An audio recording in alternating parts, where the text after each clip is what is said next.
राजनीति, आंदोलन, किसान, करप्शन, गरीबी, इन सभी मुद्दों पर आवाज उठाएगा अब तक न्यूज इंडिया। सत्ता के आगे जब भी सवाल कमजोर पड़ने लग जाए तो सवाल उठाने पड़ते हैं।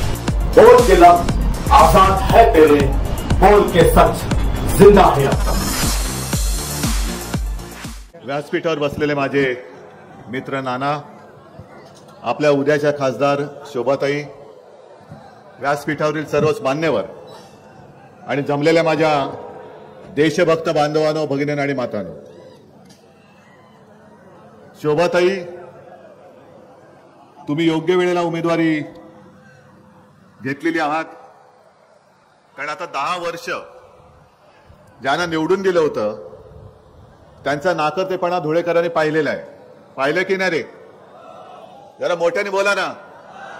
काय ऊन तर तापलेलं आहे, पण तुम्ही तापलेत की नाही, गरम झालेत की नाही या सगळ्या अन्यायाविरुद्ध? जरा जोरात रिस्पॉन्स पाहिजे.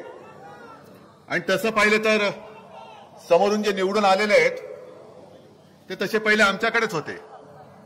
म्हणजे एका दृष्टीने पाहिलं तर ते सुद्धा गद्दारच आहेत. पण तेव्हा काय होतं नाना, तुम्हाला सांगतो, आपण लढत होतो एकमेकाशी आणि धुळे मतदारसंघ आम्ही दिला होता सोडून. त्यांच्याकडे उमेदवारच नाही. म्हणजे ज्या पक्षाकडे उमेदवार नव्हता त्यांनी माझ्या शिवसेनेतला उमेदवार त्यावेळेला घेतला होता आणि मग शिवसेनेच्या मदतीने 2 वेळा विजयी झाल्यानंतर त्यांना वाटायला लागलं धुळे त्यांची खाजगी मालमत्ता आहे. असं नाहीये. आज तो तमाम धुळेकर आणि शिवसेना प्रेमी हा शोभाताई तुम्हाला विजयी केल्याशिवाय राहणार नाही, हा शब्द मी इकडे तुम्हाला द्यायला आलेलो आहे. कारण आता किती, आता बस नाही, एकदा झाला, दोनदा झाला, आता थांब रे, किती वेळा तेच ते, आता बस झाला.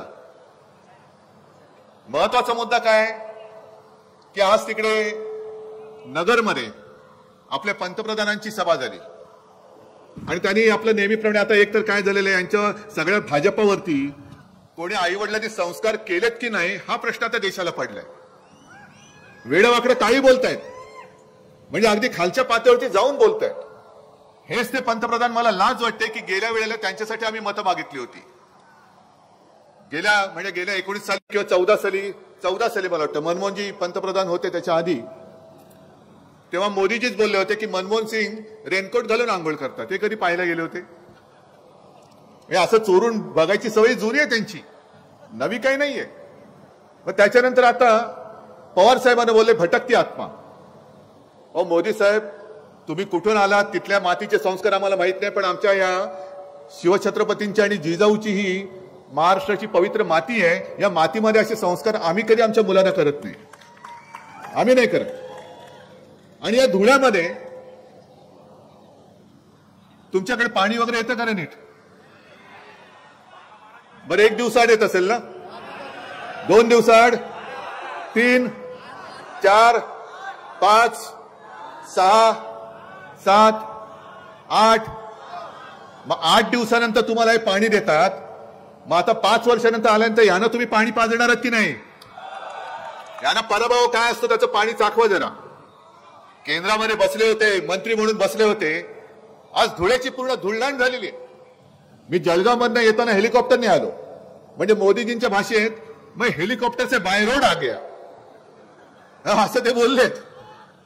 तो हेलिकॉप्टर से ऊपर से बाय रोड जब आ रहा था तो मैंने देखा.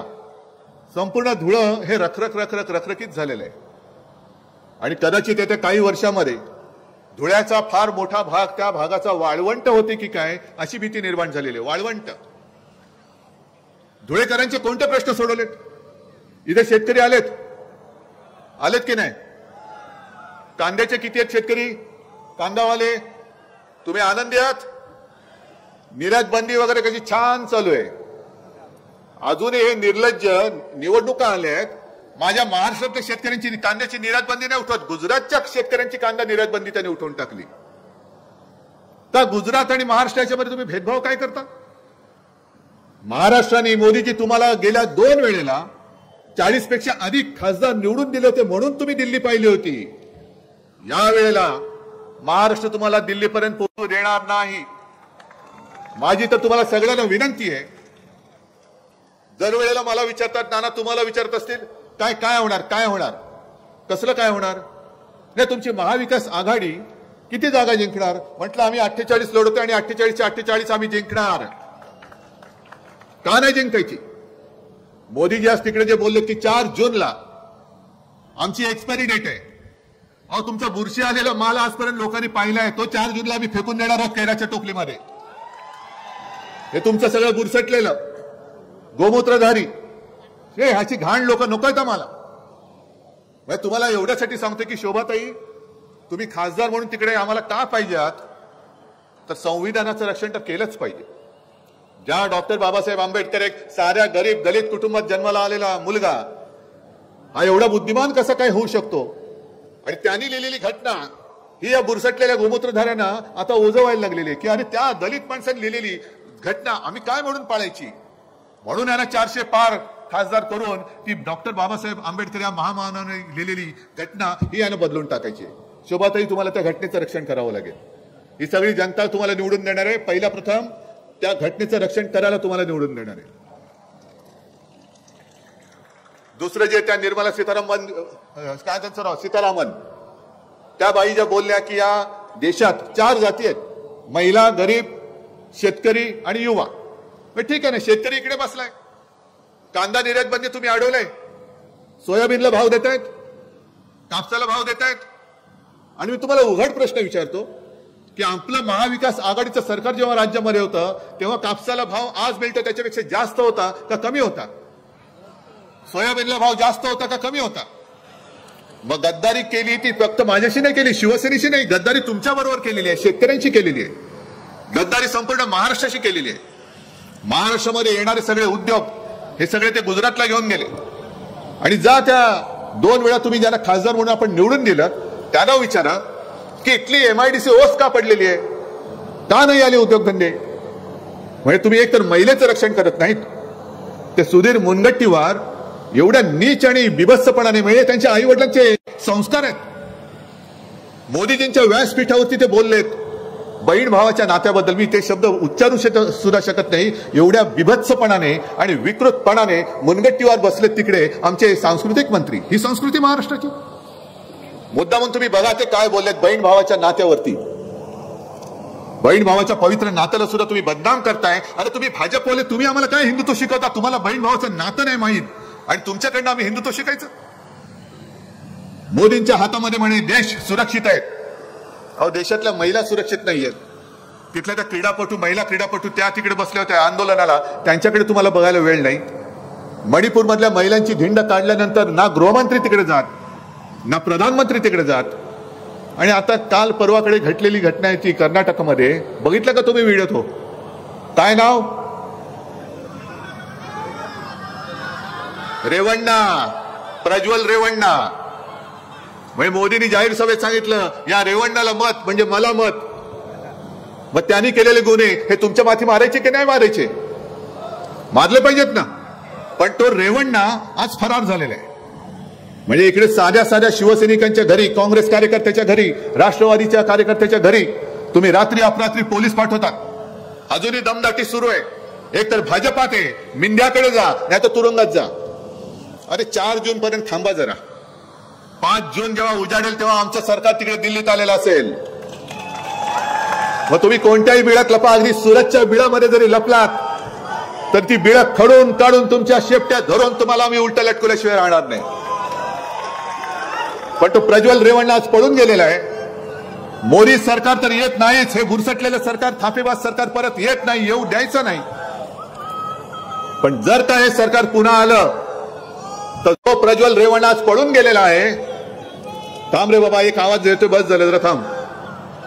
जो प्रज्वल रेवण्णा पळून गेलेला आहे त्याला हे सन्मानाने बोलवतील, सत्कार करतील आणि केंद्रामध्ये मंत्री करतील महिला आणि बाल कल्याण. काय करणार? कोण तुमचा मंत्री महिला बाल कल्याण? प्रज्वल रेवण्णा, जो अत्याचारी आहे, बलात्कार केले, फिल्म्स काढल्यात आणि आता फरार आहे.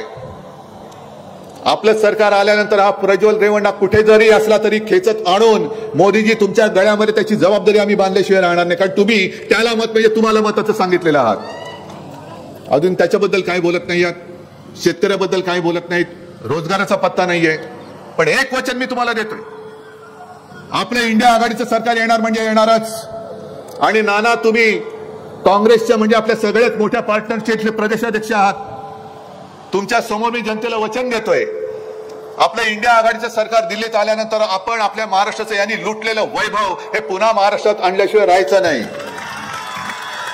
अरे छत्रपती शिवाजी महाराजांनी इंग्रजांची सुरत लुटली होती आणि 2 सुरतवाले माझ्या छत्रपतींचं महाराष्ट्र लुटतात.